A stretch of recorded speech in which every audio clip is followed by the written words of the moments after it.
तो दोस्तों नमस्कार, मैं हूं अनिल और रेसलिंग सुपर धमाल में आपका स्वागत है। तो दोस्तों आज के मंडे नाइट रॉ से हमें एक चीज तो समझ में आई है कि रोमन रेंस पर जो अटैक हो रहा है ये किसी न किसी प्लान का बहुत ही बड़ा हिस्सा है। तो आइए आज हम बात करने वाले हैं उसी बात पर। रोमन रेंस पर अटैक, इतना बड़ा ब्रूटल अटैक किया है जो मंडे नाइट रॉ पर, उसके बाद ये क्या कारण हो सकते हैं, रोमन रेंस के ऊपर ही ऐसा क्यों कर रही है WWE। तो 3 कारणों के बारे में हम बात करने वाले हैं, इसलिए वीडियो के अंत तक बने रहें। और अगर आप चैनल पर नए हैं, सब्सक्राइब करने के बाद ऑल पर क्लिक करें क्योंकि ये फ्री है और यहाँ आपको हर प्रकार की रेसलिंग जगत से जुड़ी हुई तमाम जानकारी मिलती है और मिलती रहेंगी। इसलिए वीडियो को लाइक करें, शेयर करें, सब्सक्राइब करने के बाद ऑल पर क्लिक जरूर करें। तो चलिए दोस्तों बात करते हैं सबसे पहले कारण का। तो सबसे पहले आपको बता दें कि रोमन रेंस का पहले तो आइडिया ही नहीं था कि वो मंडे नाइट रॉ में उपलब्ध होंगे, अवेलेबल होंगे, लेकिन वो आते हैं। Seth Rollins, Paul Heyman, Bron Breakker, Bronson read की हवाइयां चेहरे की पूरी तरह से उड़ गई थी, क्योंकि उनको पता है कि रोमन रेंस एक ऐसा सुपरस्टार है जो बहुत ही तगड़ा है हर एक मामले में। तो ऐसे में हमने देखा किस प्रकार अटैक हुआ रोमन रेंस पर। ब्रॉन्सन रीड की 3 सुनामी लगातार। उसके बाद ब्रॉन्सन रीड जो है उनके जूते एक बार फिर से चुरा करके ले गए, साथ के साथ ब्रॉन ब्रेकर का वो खतरनाक स्पीयर, सेथ रॉलिंस का स्टंप और सेथ रॉलिंस के फैक्शन का पलड़ा पूरी तरह से भारी रहा है। तो 3 कारण बात करेंगे सबसे पहले कारण का। तो दोस्तों सबसे पहला कारण है रोमन रेंस को ब्रेक पर जाने के लिए, रोमन रेंस को ब्रेक पर भेजने का ये है पहला कारण। जी हाँ, आपको बता दें फिलहाल कि ब्रॉन्सन रीड ने एक बार फिर रोमन रेंस के जूते चुरा लिए। रोमन रेंस काफी ज्यादा अपसेट दिखाई दिए रॉ के ऑफ एयर में, जब उनको लगा पता कि उनके जूते एक बार फिर से ब्रॉन्सन रीड ले गए हैं। तो काफी ज्यादा अपसेट रोमन इस बात से दिखाई दिए। तो ब्रॉन्सन रीड तो लगातार रोमन के जूते क्यों चुरा रहे हैं इसके बारे में तो दोस्तों कुछ खबर नहीं है। क्या उनके जूते बहुत ज्यादा महंगे हैं, ये चीजें क्यों है, ये तो वक्त बताएगा कि ऐसा क्यों कर रहे हैं ब्रॉन्सन रीड लगातार। तो इसका भी जवाब जो है हमें जरूर मिलेगा। लेकिन फिलहाल रोमन रेंस ब्रेक पर जाने वाले हैं, क्योंकि बताया गया है कि उनकी जो फिल्म है स्ट्रीट फाइटर करके, उस फिल्म की शूटिंग जो है सितंबर में शुरू होनी है। सितंबर में उसका पूरा शेड्यूल है। तो ऐसे में रोमन रेंस को ब्रेक पर भेजने के लिए, जैसे हमने देखा था कि रेसलमेनिया के बाद रॉ में रोमन पर अटैक हुआ था खतरनाक, उसके बाद से 3-4 महीने के बाद वो फिर समरस्लैम में उन्होंने वापसी करी और अब एक बार फिर से वही सीन क्रिएट करने के लिए WWE का ये बहुत बड़ा प्लान है कि उन्होंने रोमन रेंस को इंजरी जो है मुझे लगता है बहुत ज्यादा आई होगी, 3 सुनामी, ब्रॉन्सन रीड की, ब्रॉन ब्रेकर का 2 स्पीयर्स और उसके बाद सेथ रॉलिंस का कर्व स्टंप, ये खतरनाक चीजें, ऐसा ब्रूटल अटैक है। तो उसके चलते वो कैसे कितने महीनों के लिए बाहर होंगे तो देखने वाली बात होगी। लेकिन रोमन रेंस को जब भी ब्रेक पर भेजा जाता है तो ऐसा ब्रूटल अटैक करवाया ही जाता है। ये आपने देखा रेसलमेनिया 41 के बाद रॉ में, और अब आपने देख लिया एक बार फिर से। तो वही चीजें, रोमन रेंस को बार बार कमजोर दिखाना, ये बातें मुझे तो समझ नहीं आ रही दोस्तों, क्योंकि अगर आपके कंपनी के सबसे बड़े सुपरस्टार अगर कोई है तो वो रोमन रेंस है। और इस प्रकार अगर आप लगातार उनको कमजोर दिखाएंगे तो कहीं ना कहीं उनको कौन फिर सभी ही हल्के में लेने वाले होंगे। तो सीएम पंक भी आए थे, सीएम पंक LA नाइट का भी हाल हुआ है, तो देखना होगा। तो सबसे पहला कारण तो दोस्तों यही है कि रोमन रेंस को ब्रेक पर भेजने के लिए उन पर यह जबरदस्त हमला करवाया गया है। बात करेंगे दूसरे कारण का। दूसरा कारण दोस्तों ये है कि LA नाइट, सीएम पंक और रोमन रेंस यानी कि एक 3 मैन टैग टीम मुकाबला करवाने के लिए, बिल्डअप करने के लिए उसके ये चीजें की है, क्योंकि LA नाइट और सेथ रॉलिंस के बीच मुकाबला चल रहा था और बीच में फिर सीएम पंक का दखल होता है, जिसके चलते सेथ रॉलिंस अपने टाइटल को रिटेन कर लेते हैं। उसके बाद आते हैं रोमन रेंस, क्योंकि ब्रॉन ब्रेकर, ब्रॉन्सन रीड और सेथ रॉलिंस जो है अपने फैक्शन का हिस्सा है, और सेथ रॉलिंस ने आज ही रॉ में अपने फैक्शन को एक नया नाम दिया है, द विजन करके।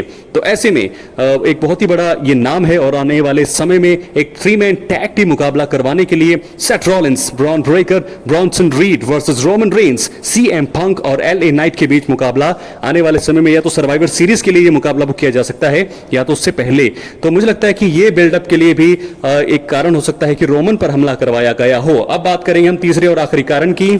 तो दोस्तों तीसरा और आखिरी कारण यह हो सकता है कि रोमन रेंस, क्योंकि सबको पता है कि दुनिया भर में सबसे ज्यादा लोकप्रिय हैं, सबसे बड़े सुपरस्टार हैं इंडस्ट्री के, तो रोमन पर हमला करके सेथ रॉलिंस के फैक्शन को मजबूत दिखाया जाना, यह सबसे बड़ा कारण है। यह तीसरा और आखिरी कारण है कि सेथ रॉलिंस के फैक्शन को और भी ज्यादा मजबूत करने के लिए उनको सबसे बड़े सुपरस्टार को टारगेट करना था, वो उन्होंने कर दिया। रोमन रेंस को लगातार निशाना बनाया। सीएम पंक तो दोस्तों ऐसे हो गए कि जैसे सीएम पंक जब भी आते हैं तो अगर 2 भी लोग हों तो वो उन पर अटैक कर देते हैं, लेकिन रोमन रेंस बहुत ही बड़ा नाम है तो ऐसे में रोमन रेंस, एलए नाइट और सीएम पंक पर हमला किया है, लेकिन रोमन रेंस बाद में आए। रोमन रेंस ने सबसे पहले तीनों को ही संभाल लिया था, यहाँ पर ब्रॉन्सन रीड को भी, ब्रॉन ब्रेकर को भी, उसके बाद सेथ रॉलिंस को भी। रॉलिंस तो निकल गए थे, पीछे से उन्होंने हमला किया। अगर वो पीछे से हमला नहीं करते तो रोमन जो है तीनों को धराशायी कर सकते थे, लेकिन सेथ रॉलिंस के फैक्शन को मजबूत करने के लिए यहाँ पर रोमन रेंस को इतना ज्यादा मजबूर किया गया है, उनको टारगेट किया गया है, जिसके चलते सेथ रॉलिंस का फैक्शन मजबूत दिखाया जा सके। तो यह है 3 कारण क्यों रोमन रेंस पर मंडे नाइट रॉ में इतना खतरनाक और जबरदस्त हमला हुआ है। तो तीनों ही कारण हैं दोस्तों। मुझे लगता है कोई ना कोई एक कारण बहुत जरूरी होगा और ये प्लान का हिस्सा हो सकता है, क्योंकि किसी को नहीं पता था, किसी को ये आइडिया नहीं था कि रोमन रेंस बैक स्टेज मौजूद होंगे मंडे नाइट रॉ में भी, क्योंकि समर स्लैम नाइट 2 का जरूर था, लेकिन हम सबको यही थी उम्मीद कि अब वो अगले आने वाले किसी शो में आएंगे या फिर वो ब्रेक पर चले गए हैं। तो ऐसे में रोमन रेंस पर जो हमला किया है, 3 बड़े कारण मैंने आपको बता दिए हैं। आई होप आपको पसंद आई हो वीडियो, इंफॉर्मेशन लगी है तो एक्टिव रहें, चैनल पर सब्सक्राइब करने के बाद ऑल पर क्लिक करें। तो आखिर में अब हम बात करने वाले हैं अपनी आखिरी स्टोरी के बारे में, आखिरी अपडेट जो जुड़ी है द बीस्ट ब्रॉक लेसनर से। तो दोस्तों आपको बता दें कि जब से द बीस्ट ब्रॉक लेसनर ने समर स्लैम के नाइट 2 के मेन इवेंट में एंट्री करी है, रिटर्न किया है, तब से लेकर के वो लगातार चर्चाओं में बने हुए हैं। सोशल मीडिया पर लगातार ये बातें की जा रही है कि ब्रॉक लेसनर की जो वापसी है वो बिल्कुल खराब है और उनको वापसी करनी नहीं चाहिए थी। जो भी लोग हैं जो उनके फॉलोअर्स नहीं है, जो उनको पसंद नहीं करते, वो चाहते हैं कि ब्रॉक लेसनर की वापसी क्यों कराई गई जब उनको इतने सारे एलिगेशंस उन पर लगे हैं।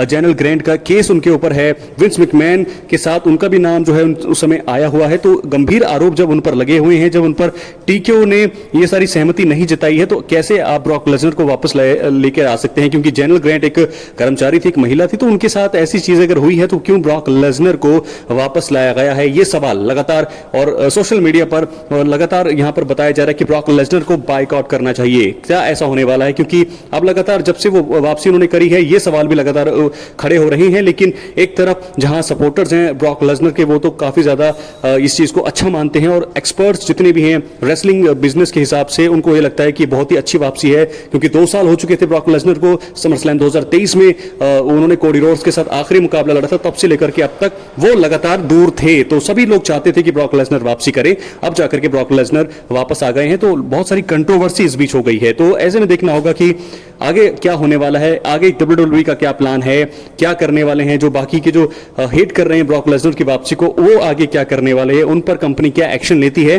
तो ऐसे में जब ब्रॉक लेसनर की वापसी के साथ साथ जहां खुशी की लहर भी है, वहीं साथ साथ कंट्रोवर्सी भी साथ के साथ नजर आ रही है।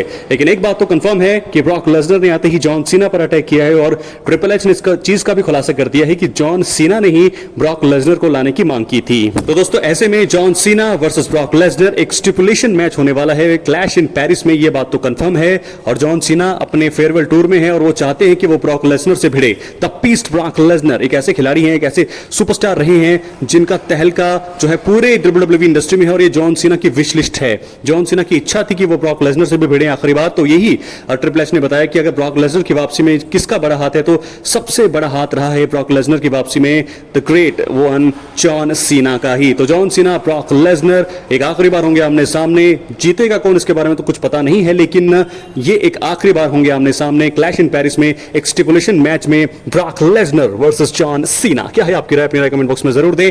चैनल पर नए सब्सक्राइब करो दोस्तों। मिलते हैं अगले वीडियो में, तब तक के लिए बहुत बहुत धन्यवाद।